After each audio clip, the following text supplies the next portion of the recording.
I entered quite struck by the Sisters of Service motto, I have come to serve.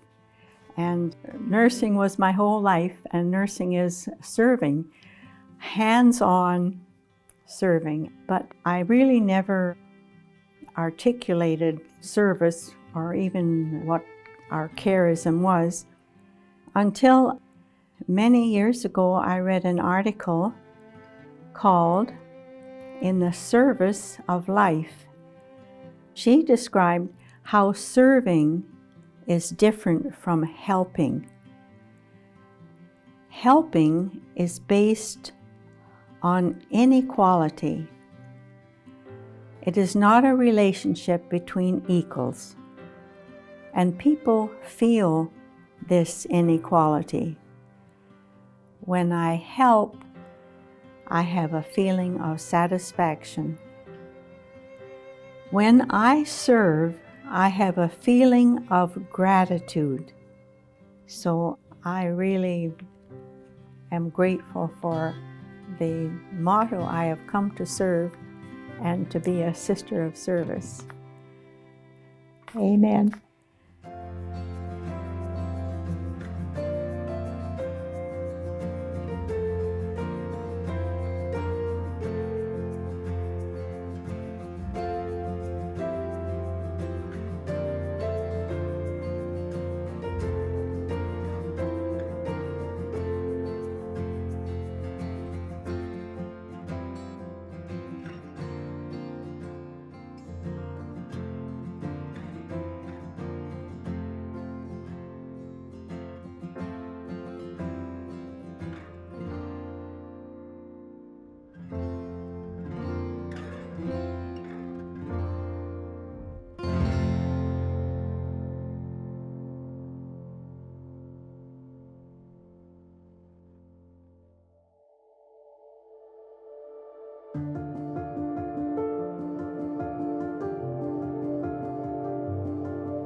Since 1922, you Sisters of Service have been pioneers in the Canadian Church. Your motto, I have come to serve, has been experienced and valued over these 100 years. Your founder, Catherine Donnelly, was acknowledged as one of the top 10 people who helped shape the Canadian Church. Let us raise our glasses to the Sisters of Service and this 100 years and to Catherine Donnelly and all that she brought. From the Register's top 10 people who helped shape the church in Canada, Canada's Catholic heroes, Catherine Donnelly, born 1884, died 1983. Born in Simcoe County, Ontario, as one of 7 children, Catherine Donnelly was to live to the ripe age of 99. During that near century, she would oversee the founding and evolution of the Sisters of Service, a truly Canadian creation. Catherine Donnelly was the daughter of Irish immigrants. She was raised on a farm. So this is late 19th century with certainly a hard life and brought up with an Irish Catholicism that was traditional. The church was part of their lives. And when her mother died, she had to assume financial responsibility of the family from her early 20s. But her real vocation was teaching.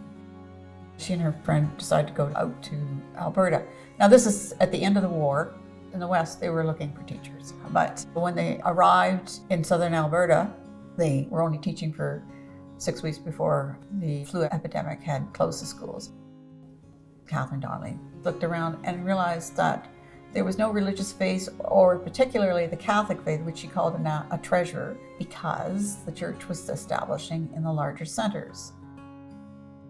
Here were these immigrants who had just come in, trying to eke out a living on the prairies and experiencing lack of support from a parish or from a church and from the clergy, and the religious were mainly in the cities. So I think she saw that as a compelling reality, and God gave her the grace to say, what can I do about it? Where do I fit in all of this? The founding of a Catholic order, a new Catholic order, is an enormous event, an important event in the life of the church. It was also an extraordinary time when we were faced with these huge levels of immigration. When Catherine Donnelly gets going, you've got this wave coming of really refugees from the First World War.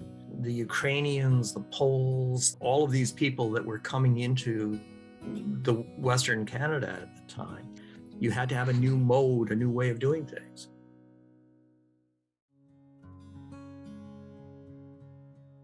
It's 100 years of dedication, achievement, and cheerful service for those most abandoned, for the love of Canada and God, of course. Meet the Sisters of Service of Canada.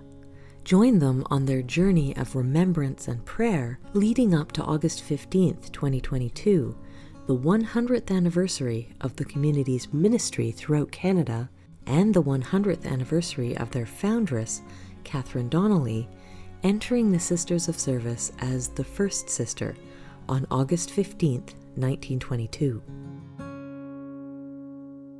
To capture this essence, I would like to quote from Michael, one of our residents at Presentation Manor, who has just read To Do and to Endure by Jean Beck.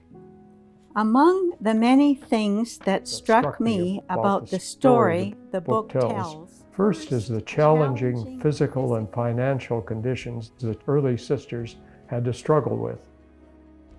Inadequate buildings, long distances, uncertain transportation, never enough money, and so forth.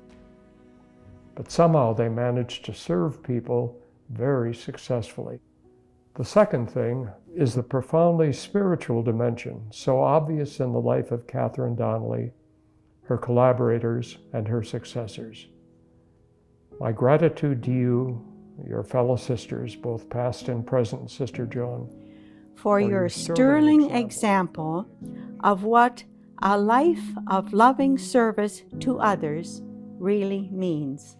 And now I invite us to once again... Catherine Donnelly intended the Sisters of Service as a breakthrough in how women religious served the Church and the people of God. As with a few women religious innovators in the US and Australia, Catherine wanted her community members to be able to serve the needs of pioneer Canada no matter the hardship. This required a new way to dress, away from the cumbersome robes of the day, and a new way of life, away from heavily regulated convent life to living alone or with one or two others. Beyond these outward expressions of change, Catherine sought to define a new charism of service that would include respect for differences in others, whether they be Catholic or Protestant or no faith at all. The most important value for Catherine was that of listening, of being open to others' points of view, a kind of reciprocal sharing of the journey with all they served. She wanted to be in public schools, so it was beyond just the Catholic world always for her. She broke through the boundaries of just the Catholics staying with the Catholics. It was always to embrace everyone. Catherine Donnelly wrote volumes and volumes of letters describing the charism, describing her vision of what they were meant to live as women religious. And the sisters that I have met have modeled this kind of reciprocal give and take with me, with everybody I see them with. They are learning and they are teaching all at the same time, as we should with other friends that we have or people that we want to walk with. Catherine Donnelly wanted to be with the people, to respect them, to learn from them, to evoke from them what they could give to the sisters and in so doing, learn how they were the compassion of Christ. I've lived in Canada for over 50 years, and this is my first encounter with the Sisters of Service. The thing that was quite striking about them, especially in this context, was their eagerness to listen. It's a kind of developed gift to others that they can bring. And that's what they did, that's what they do. And among those here who have been helped by that personally is myself. The values of respectful listening were bywords of Catherine's leadership philosophy. When she died in 1983, a new understanding of her impact on the sisters and the world at large was well underway. In the 1960s, there had been the Second Vatican Council. Pope John XXIII and then his successor, Pope Paul VI, convened a 3-year conference of thousands of clerics and lay observers to look at how the Church could update to serve the new realities of modern life. Vatican II reform documents outlined how ecumenism and interfaith understanding could herald a new way to coexist peacefully and respectfully with people of different faiths and no faith. Living and ministering ecumenically, according to founderess Sister Catherine Donnelly, had always been understood as a cornerstone of the Sisters of Service approach to mission. Sister Catherine Donnelly wrote the little booklet called Ecumenism Blossoms. And that ecumenism was certainly a seed planted by Sister Catherine Donnelly from the very start of the immigrants coming over. If wearing of the cross gave rise to objection, just remove it. She said, you don't need to have sister written on your certificates. The more important thing was service. It was how she saw the church moving. She was not only a witness to Vatican II, she was one of the people who was acting out what would eventually become the wisdom of Vatican II in terms of working with other people of other denominations, other faiths. She embodied what was truly to come in the future. I've sometimes been asked, so what kind of work do you do for the church? And I always smile and then I say, well, you may be surprised. I don't really work for the church as you understand the institutional church. If we understand church as the people of God, then oh yes, I'm definitely responding to the people of God. Catherine Donnelly did represent a different type of woman religious, and that was why the 94 women that entered the Sisters of Service in the first 6 years, was only a third of them actually made first vows, because these women realized, that's not the life I want, because it was more of an independent life, and their communities are 2 or 3 people, and sometimes just 2 people in the smaller communities. But the ones that made the vows, all these women had the same ingredients. They did have a spirit of adventure, just as she did, and they also had an innate feeling for the people, and were as poor as the people. So they weren't young girls out of high school. They were all seasoned women who had worked in offices, nurses, teachers. They wanted people who could think for themselves. They were to live with the people. Some of them were just as smart and as tough as Catherine Donnelly, and that's what she liked about them. They had a backbone. Catherine Donnelly's vision of being present to others as an essential part of the life of a sister of service actually called forth care in others. And this mutuality really built Christian community. We're all in this together. That's what was alive back in those days. We're all in this together. We need each other. And that care that being of service to each other, that's the work of God. That's the gospel. The CWL decided to help the Sisters of Service financially as they began in 1922. It's interesting how our histories kind of connected one another all along. First of all, service. The charism from the Sisters of Service is a big, big part of the Catholic Women's League. And I like the way they would dwell on being present to the times, present to the issues of the day. And this is so important for us to think about in the Catholic Women's League. Catherine Donnelly had a special connection to the Sisters of St. Joseph of Toronto, who had welcomed Catherine's sister, Mary Loretto Donnelly, now called Sister Justina, as a member. And then, from 1922, the St. Joseph Sisters provided the Sisters of Service with administration and training over the first 6 years of SOS existence. It was the beginning of a friendship that would flourish throughout the SOS 100 years.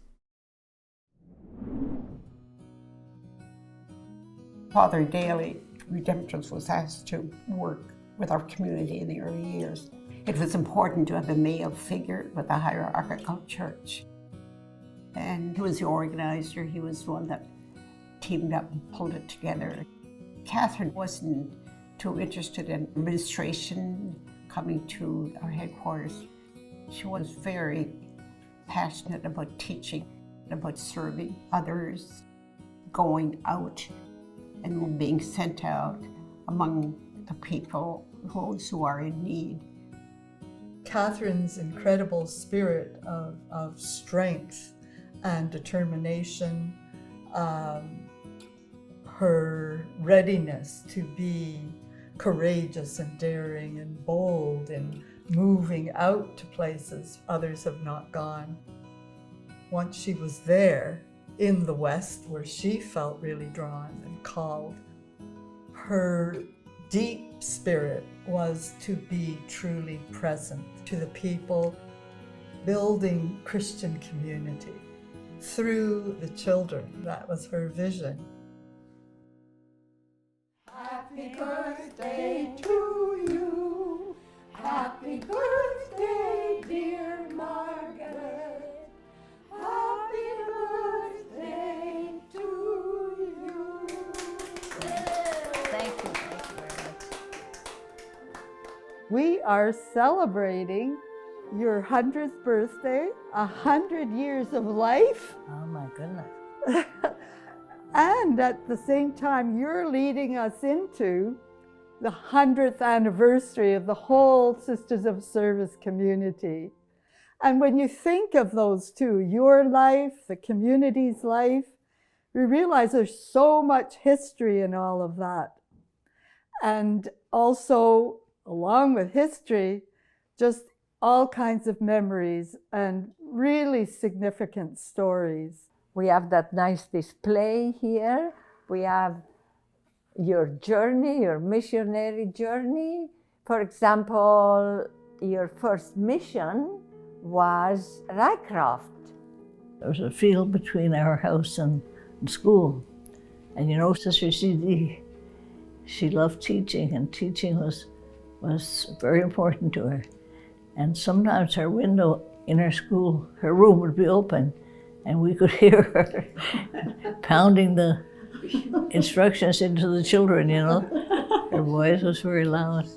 I like your memory of CD, and I have one as well. The year that I was studying in Rome, CD wrote me a letter, pages and pages, that big writing, you know.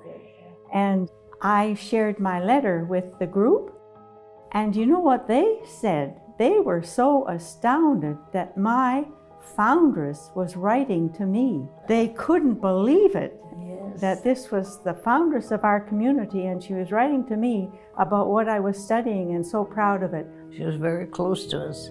Ready for this?